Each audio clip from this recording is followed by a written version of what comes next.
प्रिय छात्रों, मैं डॉक्टर नितिन गुप्ता, सहायक आचार्य रसायन शास्त्र, राजकीय महाविद्यालय कोटा के इस YouTube चैनल पर आपका हार्दिक स्वागत एवं अभिनंदन करता हूँ। आज हम बीएससी पार्ट सेकंड के यूनिट फर्स्ट के अध्याय फर्स्ट का अध्ययन करेंगे।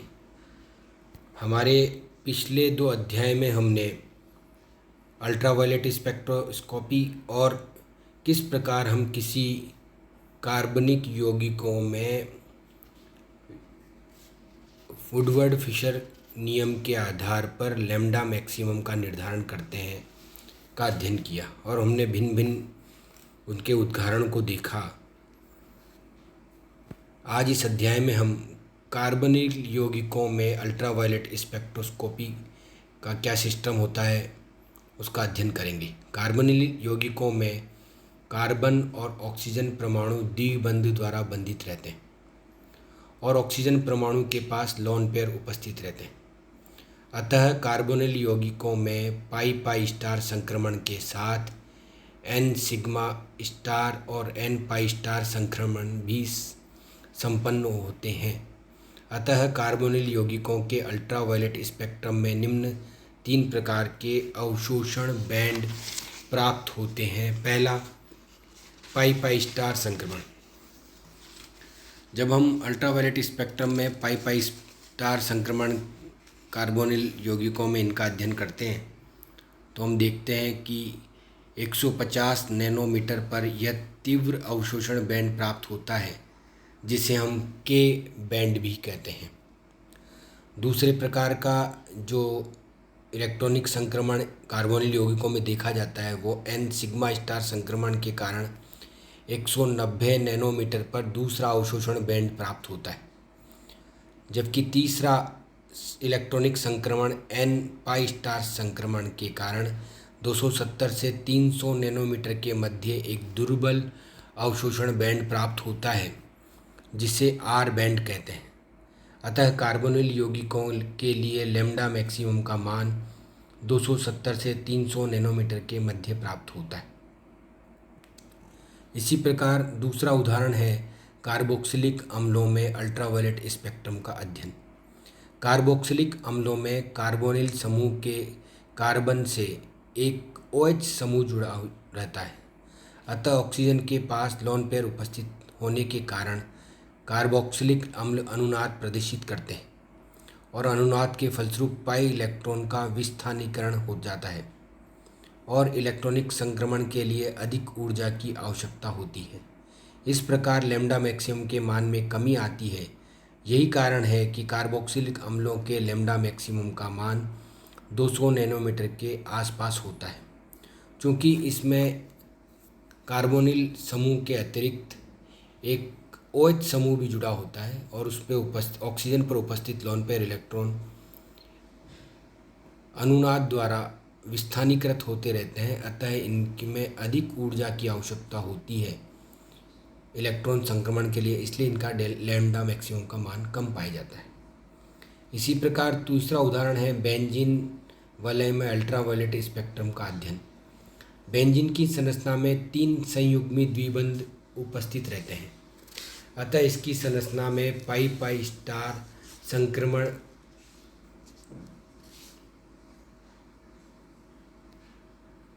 ही संपन्न होते हैं और निम्न 3 प्रकार के अवशोषण बैंड प्राप्त होते हैं। पहला, पाई पाई स्टार संक्रमण के कारण 184 नैनोमीटर पर एक तीव्र अवशोषण बैंड प्राप्त होता है जिसे हम E1 बैंड कहते हैं। जबकि दूसरे प्रकार का जो संक्रमण है वो पाई पाई स्टार संक्रमण के कारण 204 नैनोमीटर पर दूसरा अवशोषण बैंड प्राप्त होता है जिसे हम E2 बैंड कहते हैं। और तीसरा प्रकार का जो संक्रमण है वो 256 नैनोमीटर पर प्राप्त होता है जो कि पाई पाई स्टार संक्रमण के कारण दुर्बल अवशोषण बैंड होता है जिसे E3 बैंड कहते हैं। इस प्रकार बेंजीन रिंग में E1, E2 और E3 3 बैंड पाए जाते हैं। अतः बेंजीन के लिए लैम्डा मैक्सिमम का मान 256 नैनोमीटर प्राप्त होता है। अल्ट्रावायलेट के अल्ट्रावायलेट स्पेक्ट्रोस्कोपी का अध्ययन करने के पश्चात हम ये देखते हैं कि अल्ट्रावायलेट स्पेक्ट्रोस्कोपी के क्या क्या उपयोग हैं और उन उपयोगों का हमारे दैनिक जीवन में या हमारे अध्ययन में क्या भाग होता है। पहला, संरचना का निर्धारण। किसी भी कार्बनिक यौगिकों के लैम्डा मैक्सिमम के मानों के आधार पर कार्बनिक यौगिक में उपस्थित क्रियात्मक समूह तथा प्रतिस्थापियों का निर्धारण किया जा सकता है। अतः इन मानों के आधार पर कार्बनिक यौगिकों की संरचना निर्धारित की जा सकती है।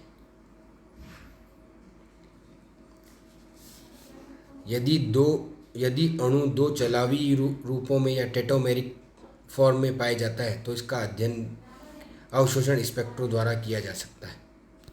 इसका दूसरा उपयोग संयुग्मी द्विबंध के निर्धारण में है। जब कार्बनिक यौगिकों में उपस्थित दो द्विबंध संयुग्मी नहीं होते हैं तो यह कार्बनिक यौगिक एल्कीन के समान व्यवहार करता है और लैम्डा मैक्सिमम का मान 165 नैनोमीटर के आसपास प्राप्त होता है। जबकि जब दोनों द्विबंध संयुग्मी द्विबंध होते हैं तो लैम्डा मैक्सिमम का मान 217 नैनोमीटर प्राप्त होता है। अतः लैम्डा मैक्सिमम के मानों के आधार पर संयुग्मी द्विबंधों का निर्धारण किया जा सकता है। इसी प्रकार किसी अज्ञात यौगिक के स्पेक्ट्रम की तुलना किसी ज्ञात यौगिक के अवशोषण स्पेक्ट्रम से करने पर यदि ज्ञात और अज्ञात यौगिकों के स्पेक्ट्रम में अवशोषण बैंड लगभग समान तरंग दैर्ध्यों पर मिलते हैं तो दोनों की संरचनाएं भी एक सी होंगी।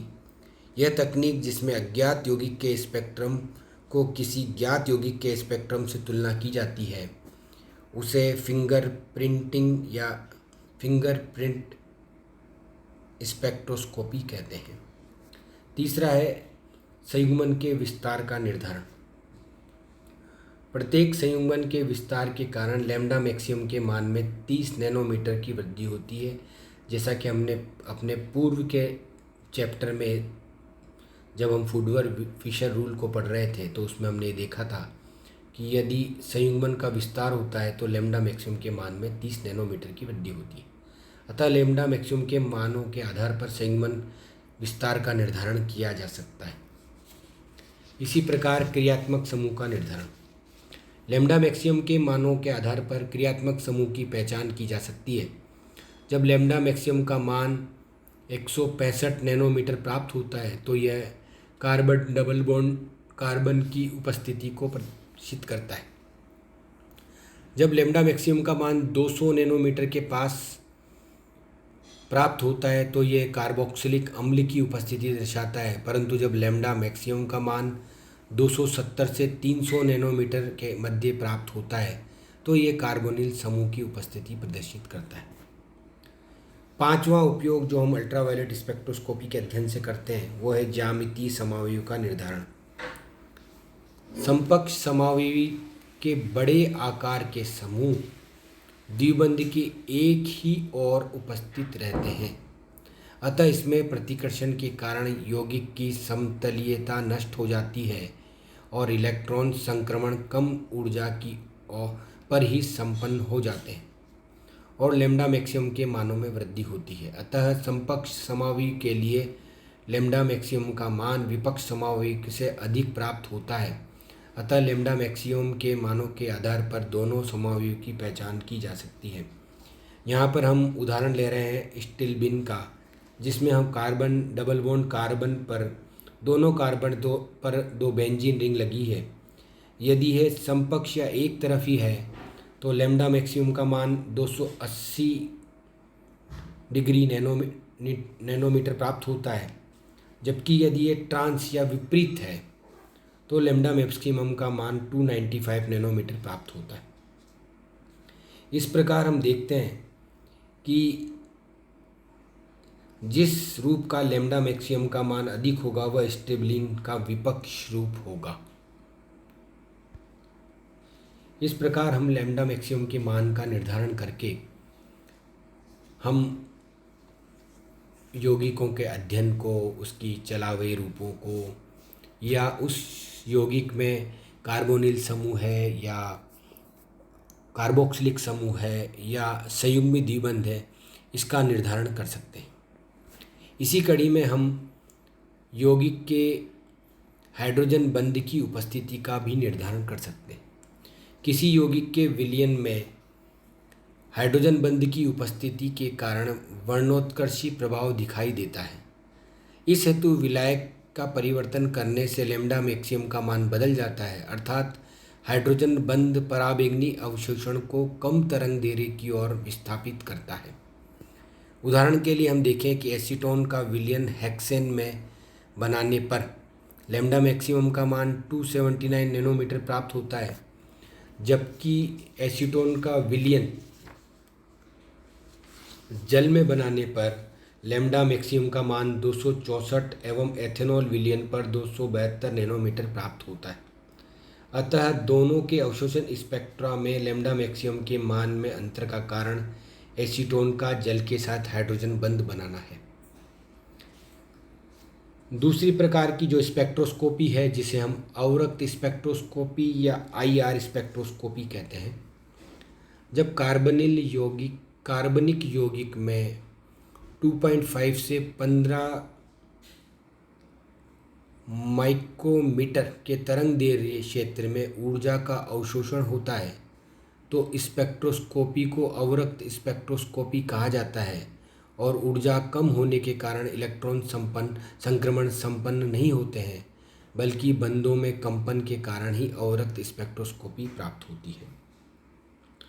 विद्युत चुंबकीय स्पेक्ट्रम में दृश्य क्षेत्र तथा सूक्ष्म तरंग या माइक्रोवेव क्षेत्र के मध्य का क्षेत्र अवरक्त क्षेत्र कहलाता है और अवरक्त क्षेत्र के विकिरणों के तरंगदैर्ध्य का मान दृश्य तथा पराबैंगनी क्षेत्र के विकिरणों के तरंगदैर्ध्य से अधिक, परंतु ऊर्जा का मान कम होता है। अतः इस प्रकार की अवरक्त स्पेक्ट्रोस्कोपी का अध्ययन हम इस भाग में करेंगे। प्रत्येक अणु के परमाणु स्थिर अवस्था में नहीं रहते हैं, ये लगातार कंपन करते रहते हैं और कंपन के कारण परमाणुओं के मध्य बंध लंबाई एवं बंध कोण में परिवर्तन होता रहता है। किसी अणु के विभिन्न कंपनिक ऊर्जा स्रोत हमें ज्ञात करने हों तो इसके लिए हम देखते हैं कि उसका कंपनीय संक्रमण किस प्रकार का होता है। पहला, तनन कंपन। जब केंद्रीय परमाणु से जुड़ने वाले दोनों परमाणु बंध लंबाई में परिवर्तित करते हुए स्प्रिंग के समान गति करते हैं तो कंपन तनन कंपन कहलाता है। अतः इस प्रकार के कंपनों में बंध कोण में तो कोई परिवर्तन नहीं होता, जैसा कि चित्र में दिखाया गया है। जब हम किसी स्प्रिंग को खींचते हैं तो स्प्रिंग आगे और पीछे की ओर होती है, तो उसमें बंध कोण में कोई परिवर्तन नहीं होता। जब दोनों परमाणु केंद्रीय परमाणु से समान दूरी पर रहते हुए कंपन करते हैं तो इन्हें सममित कंपन कहा जाता है। परंतु जब दोनों परमाणु की दूरियां भिन्न भिन्न होती है, अर्थात एक परमाणु तो केंद्रीय परमाणु के नज़दीक और दूसरा उससे अधिक हो, या दूसरा नज़दीक और पहला अधिक दूरी पर हो, तो इस प्रकार के जो कंपन होते हैं वो असममित कंपन कहलाते हैं। सममित कंपनों में केंद्रीय परमाणु से जुड़े हुए अन्य दोनों परमाणुओं की बंध लंबाई एक जैसी होती है, जबकि असममित में केंद्रीय परमाणु से जुड़े हुए दोनों परमाणुओं की बंध लंबाई समान नहीं होती। दूसरे प्रकार का जो कंपन है वो बंकन कंपन है। जब केंद्रीय परमाणु से जुड़ने वाले दोनों परमाणु बंध कोण में परिवर्तन करते हुए कंपन करते हैं तो ये कंपन बंकन कंपन कहलाते हैं। अतः इन कंपनों में बंध लंबाई परिवर्तित नहीं होती है, परंतु कंपन विभिन्न भागों में विभाजित हो जाते हैं। तल में बंकन कंपन। इस प्रकार के बंकन कंपन में केंद्रीय परमाणु से जुड़ने वाले दोनों परमाणु अपने तल में रहते हुए बाईं ओर अथवा दाईं ओर गति करते हैं। ये कंपन भी निम्न दो प्रकार के होते हैं। पहला, कैचीनुमा कंपन, जब केंद्रीय परमाणु से जुड़ने वाले दोनों परमाणु केची के समान गति करते हैं तो कंपन केचीनुमा कंपन कहलाते हैं। अतः इन कंपनों में दोनों परमाणुओं के मध्य बनने वाला कोण निरंतर परिवर्तित होता रहता है। जबकि दूसरे प्रकार का जो कंपन है वह अभिदोलन कंपन है, जब केंद्रीय परमाणु से जुड़ने वाले दोनों परमाणु घड़ी के पेंडुलम के समान दाईं ओर अथवा बाईं ओर कंपन करते हैं तो ये कंपन अभिदोलन कंपन कहलाते हैं। इस प्रकार के कंपनों में दोनों परमाणुओं के मध्य बनने वाला कोण परिवर्तित नहीं होता है। जबकि दूसरा प्रकार का जो बंकन कंपन है वह है तल के बाहर का बंकन कंपन। जब केंद्रीय परमाणु से जुड़ने वाले दोनों परमाणु तल के ऊपर व नीचे बंकन करते हैं तो इसे तल के बाहर बंकन कहा जाता है। और इन कंपनों को भी हम निम्न दो भागों में विभाजित करते हैं, जैसा कि तल में स्थित कंपनों को करते हैं। पहला सदोलनी कंपन, जब केंद्रीय परमाणु से जुड़ने वाले दोनों परमाणु तल के ऊपर व नीचे झूले के समान गति करते हैं तो कंपन सदोलनी कंपन कहलाते हैं। अतः इस प्रकार के कंपनों में दोनों परमाणुओं के मध्य बनने वाला कोण अपरिवर्तित रहता है। जबकि दूसरा प्रकार का तल के बाहर वाला कंपन है व्यावर्त कंपन, जब केंद्रीय परमाणु से जुड़ने वाले दोनों परमाणु बंद कोण में परिवर्तित करते हुए तल के ऊपर व नीचे बंकन कंपन करते हैं तो इस प्रकार के कंपन व्यावर्त कंपन कहलाते हैं। इस प्रकार अवरक्त स्पेक्ट्रोस्कोपी में बंद में उपस्थित कंपनों का अध्ययन किया जाता है और इस हेतु उन अवरक्त स्पेक्ट्रोमों को अध्ययन करके यौगिकों के बारे में जानकारी प्राप्त की जाती है। केवल वे अणु ही मुक्त कंपन विकिरणों का अवशोषण करते हैं जिनके अवशोषण के परिणाम स्वरूप द्विध्रुव आघूर्ण में परिवर्तन होता है। द्विध्रुव आघूर्ण में यह परिवर्तन परिणाम अथवा दिशा अथवा दोनों ही होना चाहिए। यह परिवर्तन तभी संभव है जब अणु में पहले से द्विध्रुव आघूर्ण उपस्थित हो। द्विध्रुव आघूर्ण का निर्धारण धनात्मक व ऋणात्मक आवेशों के गुरुत्व केंद्रों की स्थिति से किया जाता है, परंतु कुछ अणु ऐसे हैं जैसे हाइड्रोजन है, नाइट्रोजन है, ऑक्सीजन है आदि अवरक्त स्पेक्ट्रम प्रदर्शित नहीं करते क्योंकि इनमें द्विध्रुव आघूर्ण नहीं होता है। रेखीय अणु कार्बन डाइऑक्साइड में सममिति अवरक्त तनन कंपन निष्क्रिय है क्योंकि इसके कारण द्विध्रुव आघूर्ण के मान में परिवर्तित नहीं होता है।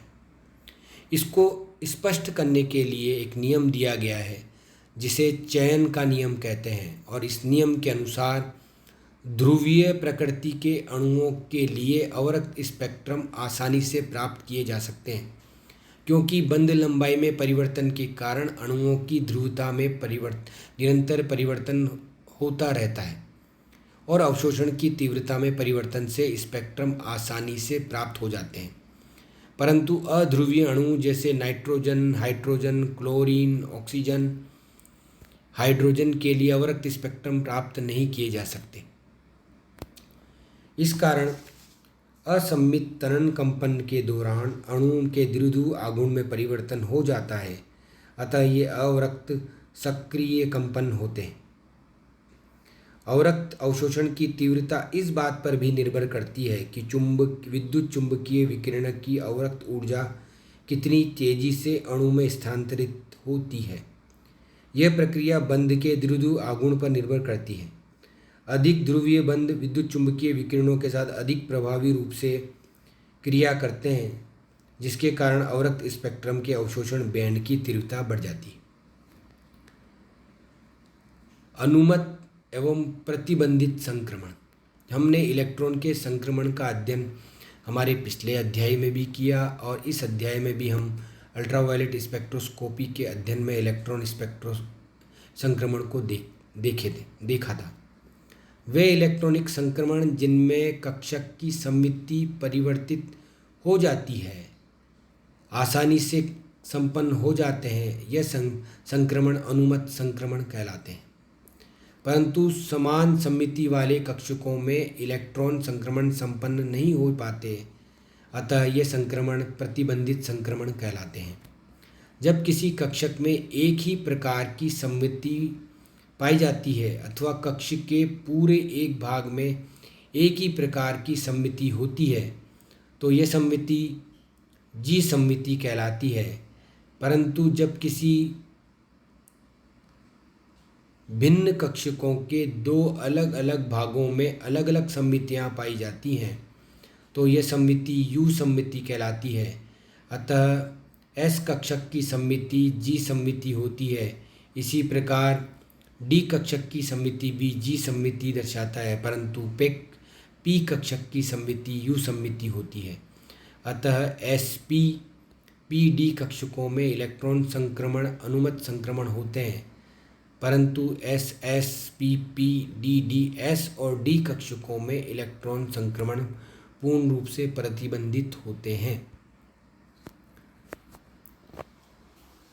जब हम अवरक्त स्पेक्ट्रोस्कोपी का अध्ययन करते हैं तो हम देखते हैं कि एक वैज्ञानिक है जिसने कि अवरक्त स्पेक्ट्रोस्कोपी में कंपनों के निर्धारण के लिए एक नियम दिया जिसे हम हुक का नियम कहते हैं। हुक नामक वैज्ञानिक के अनुसार जब केंद्रीय परमाणु से जुड़ने वाले दोनों परमाणु तनन कंपन करते हैं तो वे स्प्रिंग के समान ही व्यवहार करते हैं और इनकी गति सरल आवर्त गति होती है। अतः सरल आवर्त गति के करते समय यह प्रत्यानयन बल अनुभव करते हैं जिसकी दिशा स्प्रिंग की गति की दिशा के विपरीत होती है। यदि प्रत्यानयन बल स्थिरांक को k से प्रदर्शित करें तो सरल आवर्त गति के लिए तरंग आवृत्ति को हम निम्न सूत्र या म्यू बार बराबर 1/2 पाई सी √k/μ, जहाँ पर c प्रकाश का वेग, k प्रत्यानयन बल नियतांक और म्यू सम्मानित द्रव्यमान m1 × m2/m1 + m2 द्वारा प्रदर्शित किया जाता है। संयुग्मित चित्र कार्बनिक यौगिकों के अवरक्त स्पेक्ट्रम से प्राप्त होने वाले या सउंगलीय चित्र या फिंगरप्रिंट चित्र होते हैं, जो कि स्पेक्ट्रम से प्राप्त होने वाले चित्रों को अंगुलिकीय चित्र या फिंगरप्रिंट चित्र कहा जाता है। इसका कारण यह है कि जिस प्रकार दो व्यक्तियों की उंगलियों के निशान एक दूसरे से समानता नहीं दर्शाते हैं, इसी प्रकार कार्बनिक यौगिकों के आईआर स्पेक्ट्रम भी एक दूसरे से पूरी तरह भिन्न होते हैं। अतः इन स्पेक्ट्रमों की सहायता से कार्बनिक यौगिकों की संरचना का निर्धारण किया जा सकता है। कार्बनिक यौगिकों के लिए अंगुली छाप चित्र 1400 से 600 सेंटीमीटर इनवर्स के अवशोषण क्षेत्र में प्राप्त होते हैं। विलायकों के चयन से संबंधित स्पेक्ट्रोस्कोपी में विलायकों का चयन करते समय यह ध्यान रखा जाता है कि विलायक उस क्षेत्र में अवशोषण नहीं दर्शाता है जिस क्षेत्र में कार्बनिक यौगिक विद्युत चुंबकीय विकिरणों का अवशोषण करते हैं। अर्थात ऐसे जब भी हम किसी ऐसे विलायक का किसी रासायनिक अभिक्रिया में के दौरान उपयोग कर रहे हैं तो हम ऐसे विलायक का चयन करते हैं जिनके अवशोषण क्षेत्र कार्बनिक यौगिकों के अवशोषण क्षेत्र से समानता या आसपास नहीं रहते हैं। अल्ट्रावायलेट स्पेक्ट्रोस्कोपी व आईआर स्पेक्ट्रोस्कोपी में विलायक के रूप में जल का उपयोग नहीं किया जाता क्योंकि जल विद्युत चुंबकीय विकिरणों का अवशोषण कर लेते हैं और सही परिणाम प्राप्त नहीं होते हैं। इसी प्रकार स्पेक्ट्रोस्कोपी में विलायक के रूप में एनहेक्सेन अथवा नॉर्मल हेप्टेन का उपयोग किया जाता है। अवरक्त स्पेक्ट्रोस्कोपी के चयन के नियम को हमने देखा कि किस प्रकार क्रियात्मक समूह विकिरणों का अवशोषण करते हैं क्योंकि इनके कंपन केंद्रीय सममिति या सेंट्रोसिमेट्री नहीं होते हैं। और अवरक्त स्पेक्ट्रोस्कोपी में मुख्य रूप से विभिन्न कंपन ऊर्जा के मध्य संक्रमण होता है। यदि संक्रमण कंपन में मूल ऊर्जा स्तर या ग्राउंड एनर्जी स्टेट से प्रथम एनर्जी स्टेट में होता है तो प्राप्त बैंड फंडामेंटल बैंड कहलाते हैं, जो कि तीक्ष्ण बैंड होता है। और यदि संक्रमण मूल अवस्था से द्वितीय, तृतीय या अन्य ऊर्जा स्तरों में होता है तो प्राप्त बैंड ओवरटोन कहलाते हैं, जो कि कम तीक्ष्ण होते हैं। इस प्रकार एक बहुपरमाणुवीय अणु में एक से अधिक मूलभूत बैंड प्राप्त होते हैं।